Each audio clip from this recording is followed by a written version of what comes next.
Ya, saatnya kita lanjutkan dialog. Mas Reza melihatnya bagaimana nih? Kalau misal tadi dari Bang Hensat kan bilang ya udahlah mungkin saja bisa terjadi kalau nasibnya nih kan saat ini lagi sama gitu.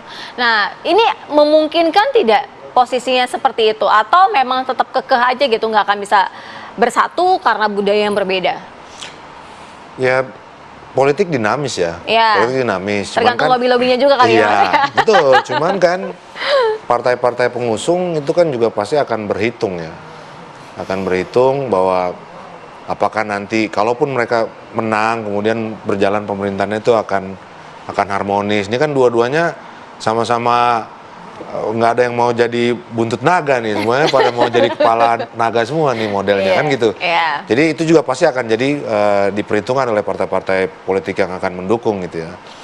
Nah kemudian ya itu lagi-lagi karena berjalannya pemerintahannya itu nanti karena ya itu lagi-lagi beda paradigma berpikir ya. Basis pemilihnya juga berbeda jauh begitu? Kalau basis pemilih justru bagus kalau mereka bisa gabung. Basis pemilihnya kan berbeda sama sekali. Iya. Apalagi kalau dianggap misalnya ada residu 2017. Jadi saling melengkapi begitu semakin itu kan bisa saling nutupin gitu. Cuma tapi kalau persoalannya bukan itu. Dua sosok, dua karakter kepemimpinan yang berbeda begitu ya pada masanya. Ini akan jadi matahari kembar nggak sih dua-duanya dominan? Ya justru itu kan dua-duanya dominan. Cuma saya kalau untuk itu sih saya percaya sama Pak Ahok itu bisa menyeimbangkan diri karena waktu 2012 pun dia kan juga wagub sebetulnya, bukan gub gitu ya. Dia bisa menyeimbangkan itu karena dia di politik kan juga bukan baru ya, udah lama banget dan dia pasti bisa nyusahin diri. Tapi persoalan bukan di situ sebetulnya menurut saya. Jadi itu lagi-lagi bahwa tergantung nanti bagaimana partai-partai melihat ini karena kan ketika dia memutuskan untuk koalisi mendukung pasangan itu kan bicaranya bukan hanya sampai di situ tapi juga kan berjalannya pemerintahan nanti ke depan bagaimana gitu. Jadi hal itu pasti akan dipertimbangkan. Kalau Bang Hensat melihatnya dengan dua sosok ini begitu, apakah ceruk pemilih justru nantinya kalau mereka akan berduet justru semakin bagus ke depannya, dalam arti tidak ada yang berani nih melawan pasangan duet ini nantinya dengan sosok yang begitu kuat? Enggak, kalau menurut saya sih selalu akan seru aja di Jakarta ya. Waktu sebelum eranya Pak Jokowi menang kan juga itu ada 5 kandidat kalau saya tidak salah dan itu seru-seru aja. Dan di Jakarta tuh kita tidak bisa bilang seseorang ketokohannya lebih kecil atau lebih rendah daripada yang lain. Karena paparan medianya sama, jadi bisa saja kemudian besar bersama. Nah, kalau kemudian hanya ada 2 pasang calon misalnya penguasa versus incumbent quote and quote ya.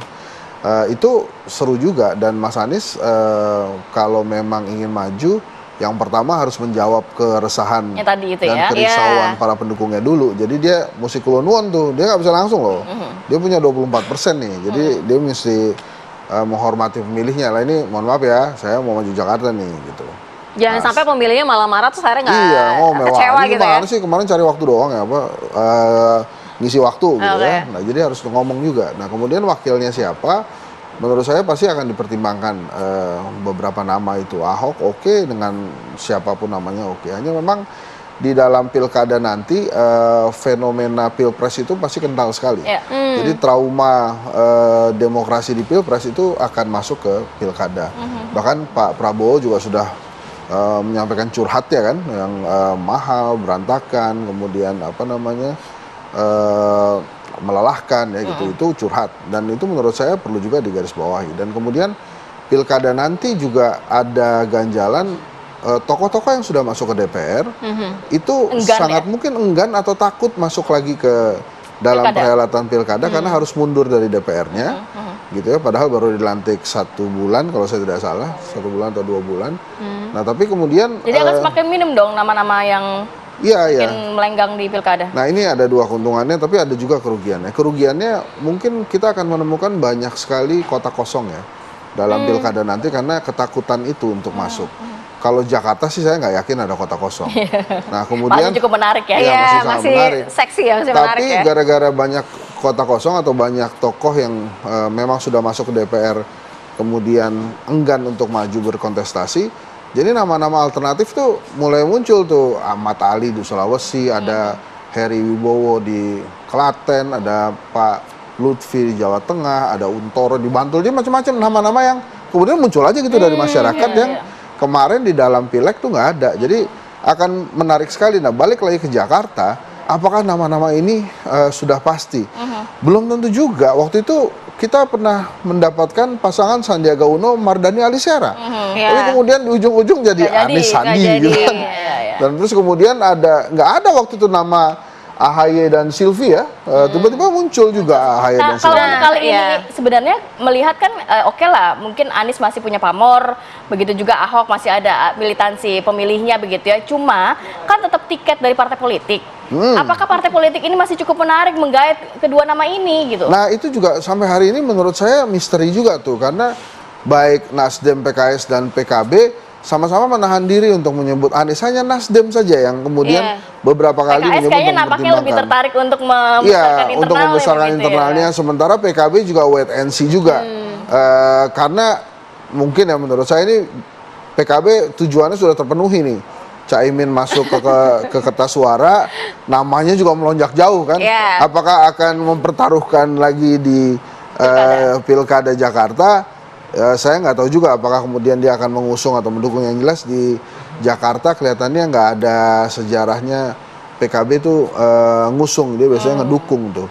Jadi ini juga pekerjaan rumah juga buat Mas Tapi Anies kan tuh. begini, parpol kan sebenarnya juga cair juga, Bang Hensat. Jadi apa sih yang membuat akhirnya tiba-tiba yang tadinya ya udahlah kayaknya nggak akan mengusung gitu, tapi tiba-tiba mengusung? Ada pertimbangan-pertimbangan apa? Atau jangan-jangan ada lobby-lobby di belakang layar yang Ya secara khusus? pastinya pertimbangan untuk menang ya.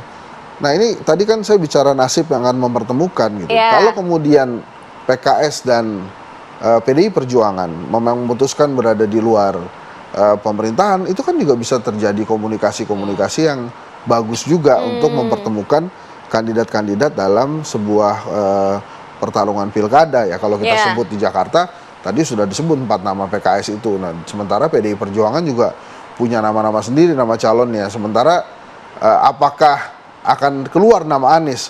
Sampai hari ini baik PKS maupun PDI Perjuangan nggak keluar nama Anies gitu ya. Tapi kan di PDI Perjuangan sendiri kelihatannya ya sulit juga menemukan calon baru. Misalnya apakah Arsyad Rashid akan didorong, kemudian apakah Mahfud MD juga akan didorong ke Jakarta gitu ya. Baru kemudian ada Mas Anies Baswedan. Oke. Tapi memang Jakarta ini seksi untuk Ya, levelan para calon presiden gitu. Betul. Jadi kalau kemudian Anies kemudian maju atau Pak Mahfud maju atau tiba-tiba Caimin pengen maju juga, saya nggak kaget karena ini adalah daerah khusus Jakarta yang akan aglomerasinya Oke. akan lebih besar Baik. dari sekedar Jakarta. Saya mau ke Bang Andreas, terakhir Bang Andreas, kalau Ahok ya kader PDIP begitu ya, tidak usah dipertanyakan. Tapi kalau Anies ini merepresentasikan nggak sih PDI Perjuangan yang sebenarnya kalau ngeliat program-programnya Anies ini kan juga jauh berbeda Iya. begitu. Ya kita tahu kan kemarin Pak Anies maju dari apa ya sebagai partisan, tapi kan dia didukung oleh partai yang lain gitu. Jadi ya saya kira ya kita semua tahu Pak Anies bukan apa representasi dari secara politik ya, bukan representasi dari PDI Perjuangan.